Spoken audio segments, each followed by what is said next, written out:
दोस्तों, सोच कर देखो, अगर आपको कोई ऐसा सीक्रेट मिल जाए जो आपको भीड़ से अलग कर दे, एवरेज से एक्स्ट्रा ऑर्डिनरी बना दे और आपकी जिंदगी को एक नई दिशा दे दे, तो क्या आप उसे जानना चाहोगे? आज की दुनिया में हर कोई मेहनत कर रहा है, हर कोई दौड़ रहा है, लेकिन फिर भी सिर्फ कुछ ही लोग वो मुकाम हासिल करते हैं जिसकी सब चाह रखते हैं। क्यों? क्योंकि फर्क मेहनत का नहीं होता, फर्क होता है आदतों का। इस वीडियो में मैं आपके साथ शेयर करूंगा वो 7 हैबिट्स जो आपकी जिंदगी को पूरी तरह बदल सकती हैं। ये आदतें सिर्फ प्रोडक्टिविटी बढ़ाने की बात नहीं करती, ये आपके माइंड को नया नजरिया देती हैं, आपकी एनर्जी को सही दिशा देती हैं और आपकी ग्रोथ को स्पीड देती हैं। अगर आप इस वीडियो को पूरा देखते हो तो आप सीखोगे कैसे अपने डिस्ट्रैक्शंस को हराकर डीप वर्क में मास्टर बनना है, कैसे अपने समय को ऑप्टिमाइज करके 10 गुना ज्यादा काम करना है, कैसे प्रॉब्लम्स को नेगेटिव नहीं बल्कि सोल्यूशन के नजरिए से देखना है, कैसे रिसोर्सफुल बनकर हर ऑब्स्टिकल को अपॉर्चुनिटी में बदलना है, कैसे सही लोगों का नेटवर्क बनाकर अपनी जर्नी को तेज करना है, कैसे सेल्फ केयर से खुद को सस्टेनेबल बनाना है और कैसे क्वालिटी बुक्स से अपनी सोच को लिमिटलेस करना है। दोस्तों, ये कोई सिंपल मोटिवेशनल बातें नहीं है, ये एक रोड मैप है जो आपको आज जहां हो वहां से उठाकर उस लेवल तक ले जाएगा जहां से आप अपनी जिंदगी पर गर्व करोगे। तो वीडियो को एंड तक जरूर देखना, क्योंकि हर चैप्टर आपके लिए एक नया दरवाजा खोलेगा। और अगर आपने इन्हें प्रैक्टिस किया तो आप सिर्फ सपने देखना नहीं बल्कि उन्हें जीना शुरू कर दोगे। और हाँ, अगर आप चाहते हो कि ऐसी ही पावरफुल किताबों की समरीज आपको रेगुलरली मिलती रहें, तो अभी के अभी हमारे चैनल बुकपीडिया को सब्सक्राइब करो, बेल आइकन दबाओ ताकि कोई भी वीडियो मिस ना हो। क्योंकि दोस्तों, नॉलेज ही वो हथियार है जो एवरेज इंसान को एक्स्ट्राऑर्डिनरी बनाता है। तो चलिए शुरू करते हैं इस जबरदस्त जर्नी को। Habit 1, get into deep work. काम पर पूरी तरह ध्यान केंद्रित करना। दोस्तों, क्या आपने कभी गौर किया है कि आज की दुनिया में हमारा सबसे बड़ा दुश्मन कौन है? न गरीबी, न कंपटीशन और ना ही लैक ऑफ अपॉर्चुनिटी। असली दुश्मन है डिस्ट्रैक्शन। हर दिन जब आप काम करने बैठते हो, आपके फोन की स्क्रीन चमकती है, नोटिफिकेशन की आवाज आती है, WhatsApp messages, Instagram reels, YouTube videos, और आप सोचते हो बस 2 मिनट देख लेता हूं। लेकिन ये 2 मिनट धीरे धीरे आपकी पूरी एनर्जी खा जाते हैं। और जब दिन खत्म होता है तो एक गिल्ट मन में रह जाता है कि आज भी मैंने अपना बेस्ट नहीं दिया। लेकिन सोचिए, अगर आप उन डिस्ट्रैक्शन से ऊपर उठ पाओ, अगर आप कुछ घंटे ऐसे बना पाओ जहां सिर्फ और सिर्फ आपका काम हो और कुछ नहीं, उस पल आपका दिमाग पूरी ताकत से काम करता है, आपकी क्रिएटिविटी पीक पर होती है और आपके अंदर वो फ्लो आता है जिसे कहते हैं डीप वर्क। डीप वर्क क्या है? ये वो अवस्था है जहां आप पूरी तरह डूब जाते हो किसी काम में। आपको समय का पता ही नहीं चलता। जैसे कलाकार अपनी पेंटिंग में खो जाता है, जैसे राइटर अपनी कहानी में खो जाता है, जैसे साइंटिस्ट किसी एक्सपेरिमेंट में इतना गहरा उतर जाता है कि दुनिया की आवाजें उसे सुनाई नहीं देती। यही है डीप वर्क, और यही है वो सीक्रेट वेपन जो आपको एवरेज से ऊपर ले जाएगा। अब सवाल यह है कि डीप वर्क इतना जरूरी क्यों है? क्योंकि यही वो स्किल है जो 90% लोग डेवलप नहीं करते। लोग सरफेस लेवल पर रहते हैं, थोड़ी देर काम किया, फिर सोशल मीडिया चेक कर लिया, थोड़ी देर किताब पढ़ी, फिर फोन उठा लिया, और यही फर्क पैदा करता है एवरेज और एक्स्ट्रा ऑर्डिनरी के बीच। इमेजिन कीजिए, अगर आप हर दिन सिर्फ 2 घंटे भी डीप वर्क में दे दो बिना किसी डिस्ट्रैक्शन के, तो अगले 6 महीने में आप वो अचीव कर सकते हो जो लोग सालों में भी नहीं कर पाते। यही है पावर फोकस की, यही है पावर अपनी एनर्जी को एक जगह लगाना। लेकिन डीप वर्क आसान नहीं है। इसका मतलब है कि आपको सैक्रिफाइस करना होगा। आपको खुद से कहना होगा कि जब मैं काम कर रहा हूं तो कोई भी चीज, चाहे वो फोन हो या लोगों की बातें, मुझे डिस्टर्ब नहीं करेगी। आपको अपनी जिंदगी में ऐसे ब्लॉक्स बनाने होंगे जहां सिर्फ काम हो और कुछ नहीं। जरा सोचो, जब आप पूरी तरह किसी काम में खो जाते हो तो आपका दिमाग सुपर कंप्यूटर की तरह काम करता है। आपकी प्रोडक्टिविटी बढ़ जाती है, आपकी क्रिएटिविटी मल्टीप्लाई हो जाती है और आपका काम उस लेवल तक पहुंचता है जो बाकी लोग इमेजिन भी नहीं कर सकते। यही है डीप वर्क का जादू। आज की दुनिया में डिस्ट्रैक्शन से बचना मुश्किल है, लेकिन असंभव नहीं। असली विनर वही है जो अपने फोकस को प्रोटेक्ट करना जानता है। हर बार जब आप अपना फोकस बचाते हो, हर बार जब आप किसी काम में पूरी तरह डूब जाते हो, आप खुद को एवरेज से और दूर कर लेते हो। दोस्तों, याद रखो, आपका फोकस ही आपकी असली करेंसी है। पैसे आप खोकर वापस पा सकते हो, दोस्त आप बना सकते हो, स्किल्स आप सीख सकते हो, लेकिन समय एक बार चला गया तो वापस कभी नहीं आता। और यही कारण है कि सफल लोग समय को बचाने और सही जगह खर्च करने में सबसे आगे होते हैं। अब सोचो, जब आप अपना समय ऑप्टिमाइज नहीं करते तो क्या होता है? आपका दिन छोटी छोटी चीजों में निकल जाता है। ईमेल्स, नोटिफिकेशंस, बेकार की मीटिंग्स, रैंडम कॉन्वर्सेशंस, और शाम को लगता है कि पूरा दिन निकल गया, लेकिन कोई बड़ा काम पूरा नहीं हुआ। यही है समय की सबसे बड़ी बर्बादी। इमेजिन करो, अगर आपके पास एक सिस्टम हो जो आपके समय को बचाए, जो आपके रेपिटेटिव कामों को अपने आप पूरा कर दे और आपको सिर्फ उन चीजों पर ध्यान देने का मौका दे जो सच में इंपॉर्टेंट है।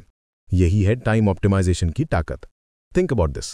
क्या आप हर छोटे काम को खुद करोगे या फिर उस काम को किसी और को देकर अपना ध्यान बड़े गोल्स पर लगाओगे? यही है डेलीगेशन।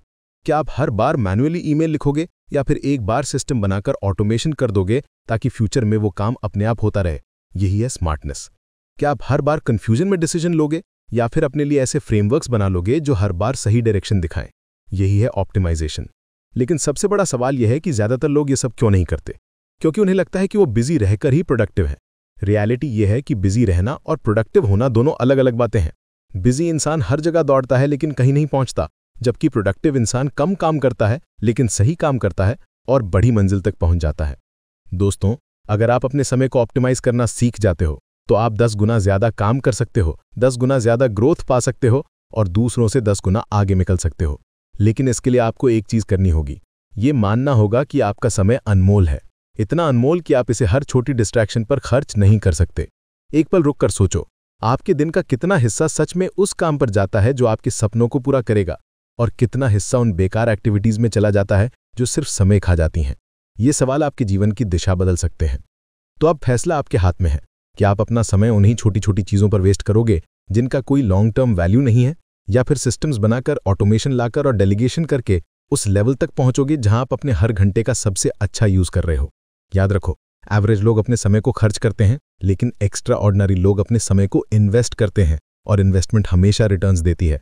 तो दोस्तों, क्या आप रेडी हो अपने समय को ऑप्टिमाइज करके वो जिंदगी बनाने के लिए जिसकी आपने हमेशा से कल्पना की है, या फिर आप वही बनकर रह जाओगे जो हर शाम बस ये सोचता है कि आज फिर समय निकल गया और मैंने कुछ बड़ा नहीं किया? Habit 3, look at things diagnostically. चीजों को रोग निदान की तरह देखना। जरा सोचिए, जब आपकी जिंदगी में कोई प्रॉब्लम आती है तो आप सबसे पहले क्या करते हो? ज्यादातर लोग पैनिक कर जाते हैं। उनका माइंड तुरंत नेगेटिव सोचने लगता है। ये क्यों मेरे साथ हुआ? अब क्या होगा? मैं कभी इससे बाहर नहीं निकल पाऊंगा। लेकिन यही सोच आपको प्रॉब्लम में और गहरा फंसा देती है। असल में फर्क सिर्फ नजरिए का होता है। एक इंसान प्रॉब्लम को अपने ऊपर बोझ मानता है और दूसरा इंसान उसी प्रॉब्लम को एक सवाल की तरह देखता है, जैसे कोई पजल जिसका जवाब ढूंढना है। यही डायग्नोस्टिक नजरिया है। डायग्नोस्टिक नजरिए का मतलब है चीजों को इमोशन से नहीं, लॉजिक से देखना। इमेजिन करो, आपकी गाड़ी बीच रास्ते में खराब हो जाती है। अब दो तरह की रिएक्शंस हो सकती हैं। पहली, आप गुस्सा करोगे, फ्रस्ट्रेशन में फंस जाओगे और बस ये सोचते रहोगे कि मेरे साथ ही क्यों। दूसरी, आप काम यानी शांत देखोगे कि गाड़ी में क्या दिक्कत है, प्रॉब्लम को डायग्नोज करोगे और सॉल्यूशन ढूंढ लोगे। अब सोचो, किस रिएक्शन से आप जल्दी सॉल्यूशन तक पहुंचोगे?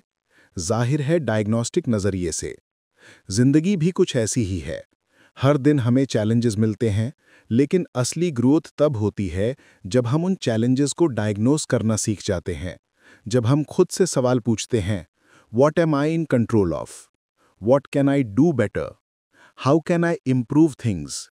हर बार जब आप खुद से ये सवाल पूछते हो तो आपका दिमाग ऑटोमेटिकली सॉल्यूशन की तरफ काम करने लगता है और वहीं से आपके अंदर एक नई ताकत पैदा होती है। लेकिन सबसे बड़ा चैलेंज ये है कि हमारा दिमाग नेचुरली ब्लेम करने की आदत डाल चुका है। प्रॉब्लम आते ही हम दूसरों को या हालात को रिस्पॉन्सिबल मान लेते हैं, और जब ब्लेम करने लगते हैं तो हम सॉल्यूशन से और दूर चले जाते हैं। डायग्नोस्टिक नजरिए का मतलब है ब्लेम को छोड़कर खुद जिम्मेदारी लेना।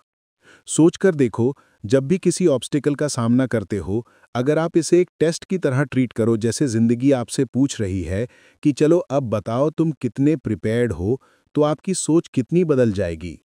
उस वक्त आप डरोगे नहीं, बल्कि एनालाइज करोगे, और यही एनालाइजिंग आपको अगले लेवल तक ले जाती है। डायग्नोस्टिक सोच रखने वाले लोग हर प्रॉब्लम को एक अपॉर्चुनिटी मानते हैं। अगर कोई प्लान फेल हो जाए तो वो इसे एंड नहीं मानते, बल्कि एक फीडबैक मानते हैं, और ये फीडबैक उन्हें और भी मजबूत बना देता है। दोस्तों, याद रखो, हर बार जब आप किसी चीज को इमोशन से देखते हो तो आपका विजन धुंधला हो जाता है। लेकिन जब आप उसे डायग्नोस्टिक तरीके से देखते हो तो रोड साफ दिखने लगता है। लाइफ प्रॉब्लम से भरी है, ये कभी खत्म नहीं होंगी, लेकिन आपकी नज़र बदल सकती है, और आपकी नज़र ही तय करेगी कि आप एवरेज बनोगे या एक्स्ट्रा ऑर्डिनरी। तो अब सवाल ये है, अगली बार जब आपकी ज़िंदगी में कोई कठिनाई आएगी तो क्या आप उसी में फंस जाओगे और खुद को हेल्पलेस मान लोगे, या फिर आप काम यानी शांत खड़े होकर उसे डायग्नोस करोगे, उसे सॉल्व करोगे और उससे और भी मजबूत बनकर निकलोगे। हैबिट 4, बी रिसोर्सफुल, साधन संपन्न बने। दोस्तों, क्या आपने कभी सोचा है, दुनिया में दो तरह के लोग होते हैं। पहले वो जो किसी भी प्रॉब्लम का सामना करते ही हार मान लेते हैं और कहते हैं मेरे पास रिसोर्सेज नहीं हैं, मेरे पास पैसे नहीं हैं, मेरे पास कनेक्शंस नहीं हैं। और दूसरे वो जो हर प्रॉब्लम के बीच एक सॉल्यूशन ढूंढ लेते हैं। ये लोग एक्सक्यूजेज नहीं ढूंढते, ये लोग रास्ते ढूंढते हैं। यही है रिसोर्सफुलनेस। सोचकर देखिए, आज की दुनिया में इग्नोरेंस कोई ऑप्शन नहीं है। अगर आपको कुछ सीखना है, अगर आपको किसी सवाल का जवाब चाहिए, अगर आपको कोई नया स्किल चाहिए, तो सब कुछ आपकी उंगलियों की पहुंच में है। गूगल पर सर्च करो, यूट्यूब पर ट्यूटोरियल्स देखो, किसी एक्सपर्ट को ट्विटर या लिंक्डइन पर मैसेज करो। नॉलेज हर जगह बिखरा पड़ा है। फर्क सिर्फ इतना है कि आप उसे यूज करना चाहते हो या सिर्फ शिकायत करना चाहते हो। इमेजिन कीजिए, दो लोग एक ही सिचुएशन में हैं, दोनों के पास जीरो रिसोर्सेज हैं। पहला इंसान सोचता है मैं क्या करूं, मेरे पास कुछ भी नहीं है, और वहीं बैठा रह जाता है।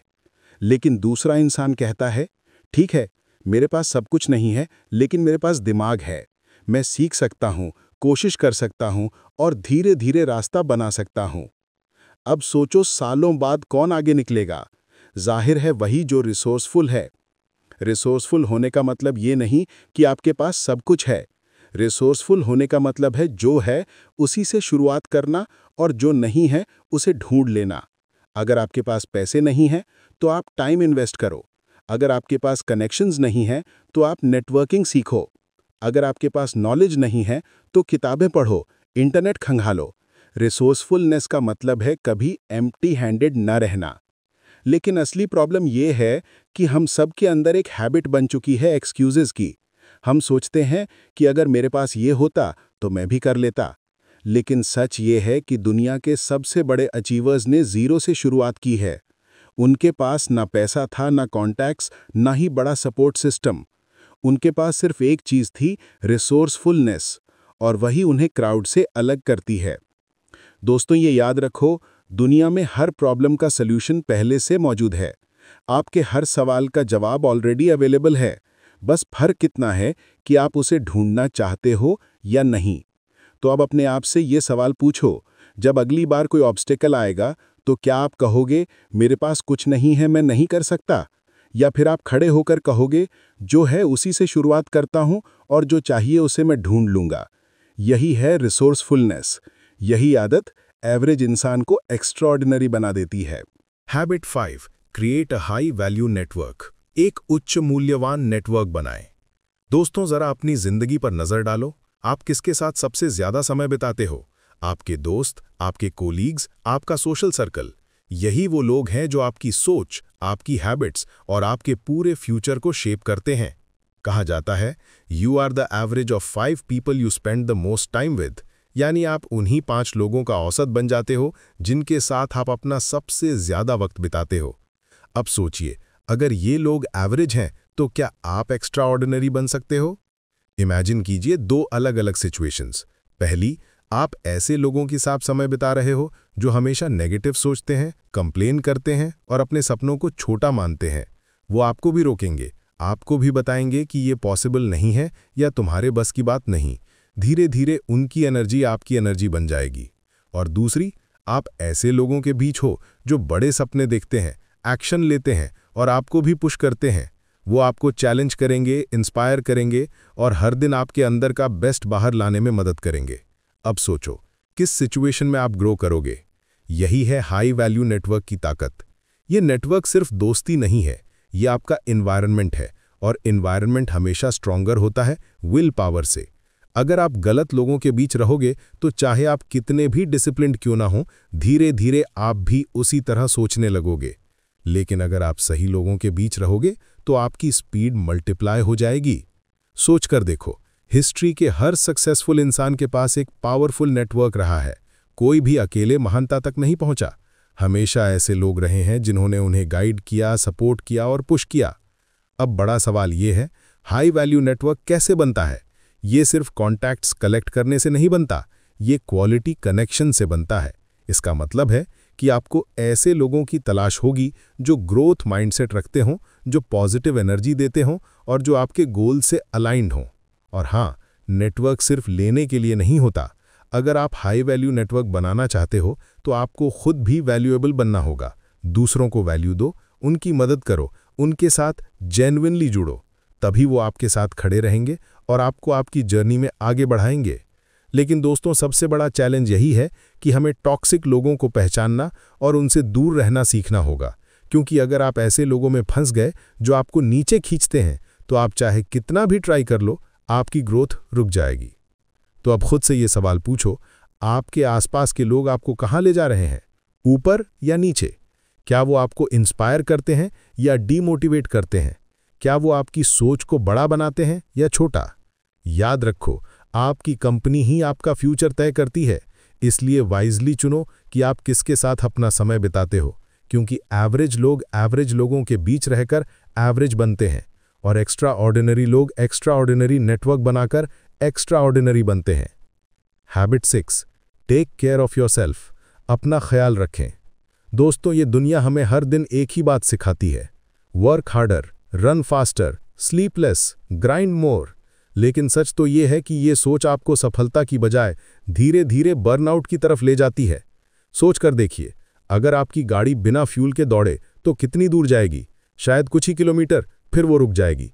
बिल्कुल यही हाल हमारी जिंदगी का भी है। अगर हम खुद का ख्याल नहीं रखते तो हमारी स्पीड चाहे जितनी भी तेज हो, हम बहुत जल्द थक कर गिर जाएंगे। आजकल हसल कल्चर को ग्लोरीफाई किया जाता है। लोग कहते हैं sleep is for the weak, rest later, work now. लेकिन असलियत यह है कि नींद, आराम और सेल्फ केयर कमजोरी नहीं है, ये आपकी असली ताकत है। क्योंकि जब आपका माइंड फ्रेश होता है, आपका बॉडी एनर्जेटिक होता है और आपका स्पिरिट शांत होता है, तभी आप अपना बेस्ट दे सकते हो। इमेजिन करो, आप रात रात भर काम करते हो, नींद सैक्रिफाइस करते हो और खुद को सहते हो मैं स्ट्रांग हूं, लेकिन धीरे धीरे आपका दिमाग डल हो जाता है, आपकी क्रिएटिविटी खत्म होने लगती है और आपके डिसीजंस गलत होने लगते हैं। यही बर्नआउट है, और बर्नआउट सिर्फ आपके करियर को नहीं, आपकी पूरी जिंदगी को खा जाता है। अब सोचो, अगर आप हर दिन खुद को रिचार्ज करते हो, अपने बॉडी को एक्सरसाइज से, अपने माइंड को स्लीप से और अपनी स्पिरिट को मेडिटेशन से, तब आप सिर्फ काम ही नहीं कर रहे होते, बल्कि आप लंबे समय तक सस्टेनेबल सक्सेस के लिए खुद को तैयार कर रहे होते हो। यही है असली स्मार्टनेस। लेकिन सबसे बड़ी गलती हम यही करते हैं कि सेल्फ केयर को लग्जरी मान लेते हैं। हमें लगता है कि जब टाइम मिलेगा तब जिम जाएंगे, जब फ्री होंगे तब मेडिटेशन करेंगे। लेकिन दोस्तों, सेल्फ केयर कोई लग्जरी नहीं है, ये आपकी ज़रूरत है, ये फाउंडेशन है, और बिना फाउंडेशन के कोई इमारत खड़ी नहीं रह सकती। याद रखो, अगर आप खुद को इग्नोर करोगे तो आप अपने ड्रीम्स को भी इग्नोर कर रहे हो, क्योंकि आपके ड्रीम्स को पूरा करने के लिए आपकी एनर्जी चाहिए, आपका फोकस चाहिए, आपकी क्लैरिटी चाहिए। और ये सब तभी पॉसिबल है जब आप अपना ख्याल रखते हो। तो अब एक बार खुद से ये सवाल पूछो, क्या आप अपनी ज़िंदगी को बस हसल में ही जलाकर ख़त्म करना चाहते हो, या फिर आप खुद को इतना स्ट्रांग, इतना बैलेंस्ड और इतना एनर्जेटिक बनाना चाहते हो कि आप सालों साल तक जीतते रहो? क्योंकि विनर्स वो नहीं होते जो सबसे ज़्यादा काम करते हैं, विनर्स वो होते हैं जो खुद का ख्याल रखते हैं ताकि वो सबसे लंबे समय तक टिक सकें। तो दोस्तों, अब ये फैसला आपको लेना है। क्या आप अपनी बॉडी, माइंड और स्पिरिट को फ्यूल दोगे ताकि आप एक्स्ट्रा ऑर्डिनरी बन सको, या फिर आप वही एवरेज इंसान बने रहोगे जो हर दिन खुद को खोता है सिर्फ इसलिए कि उसने खुद को प्राथमिकता नहीं दी? हैबिट 7, रीड क्वालिटी बुक्स, यानी उच्च गुणवत्ता वाली किताबें पढ़ें। दोस्तों, सोच कर देखो, अगर कोई इंसान आपको कहे कि मैंने 20 साल की मेहनत, हजारों एक्सपीरियंसेस और सैकड़ों गलतियों से जो विजडम सीखी है, वो सब मैं तुम्हें सिर्फ कुछ घंटों में दे दूंगा, तो क्या आप उसे रिजेक्ट करोगे? शायद नहीं, क्योंकि ये डील इतनी पावरफुल है कि इसे कोई भी मना नहीं कर सकता। और यही डील हमें मिलती है बुक्स से। किताबें वो खजाना है जिसमें किसी और की पूरी जिंदगी का अनुभव, उनकी लर्निंग्स और उनकी जीत हार छुपी होती है। जब आप एक किताब पढ़ते हो तो आप सिर्फ शब्द नहीं पढ़ रहे होते, आप एक इंसान की पूरी जर्नी जी रहे होते हो। सोचो, एक किताब आपको ऐसी मिस्टेक से बचा सकती है जो शायद आपको सालों का समय और लाखों का नुकसान करा देती। एक किताब आपको ऐसे नए आइडियाज दे सकती है जो आपकी पूरी सोच बदल दें। और एक किताब आपको वो इंस्पिरेशन दे सकती है जो आपकी जिंदगी की दिशा तय कर दे। यही है रीडिंग का जादू। लेकिन यहां एक फर्क है, हर किताब वैल्यूएबल नहीं होती। असली फर्क है क्वालिटी बुक्स चुनने में, क्योंकि क्वालिटी बुक्स आपको हाई आरओआई देती हैं। वो आपको सिर्फ इंफॉर्मेशन नहीं देती, बल्कि ट्रांसफॉर्मेशन लाती हैं। इमेजिन करो, अगर आप हर दिन सिर्फ 30 मिनट पढ़ते हो तो 1 साल में आप दर्जनों किताबें खत्म कर सकते हो। और हर किताब आपके दिमाग में एक नया डोर खोलती है। अब सोचो, सालों तक अगर ये हैबिट आपके साथ रही तो आपकी सोच, आपकी नॉलेज और आपकी पर्सनैलिटी कितनी बदल जाएगी। लेकिन यहां प्रॉब्लम यह है कि ज्यादातर लोग रीडिंग को प्रायोरिटी नहीं देते। वो कहते हैं, मेरे पास टाइम नहीं है। सच तो यह है कि टाइम सबके पास है, बस हम उसे गलत चीजों पर खर्च कर देते हैं। 1 घंटे की सोशल मीडिया स्क्रॉलिंग, बेकार की कॉन्वर्जेशंस, अननेसेसरी डिस्ट्रैक्शंस, अगर ये सब छोड़ दो तो आपके पास रोज पढ़ने का टाइम है। रीडिंग सिर्फ नॉलेज के लिए नहीं है, ये आपके दिमाग का वर्कआउट है। जैसे जिम आपका बॉडी स्ट्रांग बनाता है, वैसे ही बुक्स आपका माइंड स्ट्रांग बनाती हैं। और जब आपका माइंड स्ट्रांग होता है तो चैलेंजेस चाहे कितने भी बड़े क्यों ना हो, आप उनसे आसानी से लड़ सकते हो। अब खुद से ये सवाल पूछो, आखिरी बार आपने कब कोई ऐसी किताब पढ़ी थी जिसने आपकी सोच हिला दी हो, जिसने आपको रात भर जागकर सोचने पर मजबूर कर दिया हो? अगर जवाब याद नहीं आ रहा तो ये संकेत है कि अब इस हैबिट को फिर से शुरू करने का वक्त आ गया है। याद रखो, एक्स्ट्राऑर्डिनरी लोग सिर्फ दुनिया से नहीं सीखते, वो किताबों से भी सीखते हैं। और यही फर्क एवरेज और एक्स्ट्राऑर्डिनरी के बीच सबसे बड़ा फैक्टर बनता है। तो दोस्तों, अब चुनाव आपका है। क्या आप अपना समय सिर्फ एंटरटेनमेंट और डिस्ट्रैक्शंस में गंवाओगे, या फिर आप क्वालिटी बुक्स को अपना सबसे बड़ा मेंटर बनाकर वो इंसान बनोगे जो भीड़ से अलग खड़ा हो? क्योंकि किताबें सिर्फ पन्ने नहीं हैं, वो दरवाजे हैं। दरवाजे उस दुनिया के जहां आपकी लिमिट्स टूटती हैं और आपकी असली पोटेंशियल सामने आती है। निष्कर्ष यानी कंक्लूजन। दोस्तों, अब जरा पीछे मुड़कर देखो। हमने साथ मिलकर 7 आदतों की एक ऐसी जर्नी तय की है जो किसी भी इंसान को भीड़ से अलग खड़ा कर सकती है। शुरुआत हुई डीप वर्क से, जहां हमने डिस्ट्रैक्शंस को हराकर अपनी असली शक्ति को पहचानना सीखा। फिर आया टाइम ऑप्टिमाइजेशन, जहां हर घंटे को इन्वेस्ट करना सीखा। फिर सीखा डायग्नोस्टिक नजरिए से प्रॉब्लम्स को देखना और उनसे सॉल्यूशंस निकालना। फिर समझा रिसोर्सफुलनेस, यानी जो है उसी से शुरुआत करना और जो नहीं है उसे ढूंढ लेना। फिर बनाया हाई वैल्यू नेटवर्क, जहां सही लोगों की ताकत हमें ऊपर उठाती है। फिर जाना सेल्फ केयर की इंपॉर्टेंस कि हसल से ज्यादा जरूरी है खुद को सस्टेन करना। और आखिर में पहुंचे क्वालिटी बुक्स तक, वो खजाना जो हमारी सोच को लिमिटलेस बना देता है। लेकिन दोस्तों, अब सबसे बड़ा सवाल यही है कि क्या ये आदतें सिर्फ आपकी सुनने की चीज रह जाएंगी, या आप इन्हें अपनी जिंदगी का हिस्सा बनाओगे? क्योंकि सच तो यह है कि नॉलेज कभी काफी नहीं होती। नॉलेज को अगर एक्शन में नहीं बदला तो वो बस इंफॉर्मेशन बनकर रह जाती है। असल मैजिक तब होता है जब आप इन आदतों को प्रैक्टिस करते हो, जब आप हर सुबह उठकर डीप वर्क करते हो, जब आप हर दिन अपने समय को कॉन्शियसली यूज करते हो, जब प्रॉब्लम्स आते ही आप घबराने के बजाय कामली इनका सॉल्यूशन खोजते हो, जब आप एक्सक्यूजेस छोड़कर रिसोर्सफुल बनते हो, जब आप खुद को हाई वैल्यू लोगों के बीच रखते हो, जब आप अपने बॉडी, माइंड और स्पिरिट का ख्याल रखते हो, और जब आप क्वालिटी बुक्स से रोज कुछ नया सीखते हो। याद रखो, ग्रेटनेस कोई एक दिन में नहीं आती। ग्रेटनेस हर दिन की छोटी छोटी आदतों से बनती है। ये आदतें आपकी डायरेक्शन तय करती हैं। ये आदतें ही आपकी डेस्टिनी बनाती हैं। अब आप एक ऐसे मोड़ पर खड़े हो जहां 2 रास्ते हैं। पहला, वही पुराना रास्ता जहां डिस्ट्रैक्शंस, एक्सक्यूजेस और एवरेज सोच है। और दूसरा, वो नया रास्ता जहां डिसिप्लिन, फोकस और एक्स्ट्राऑर्डिनरी लाइफ आपका इंतजार कर रही है। तो फैसला आपके हाथ में है। क्या आप भीड़ में खोकर एवरेज बनोगे, या फिर इन 7 आदतों को अपनाकर वो इंसान बनोगे जिसके लिए दुनिया कहेगी कि ये अलग है, ये एक्स्ट्राऑर्डिनरी है? दोस्तों, दरवाजा आपके सामने है, बस एक कदम बढ़ाना है।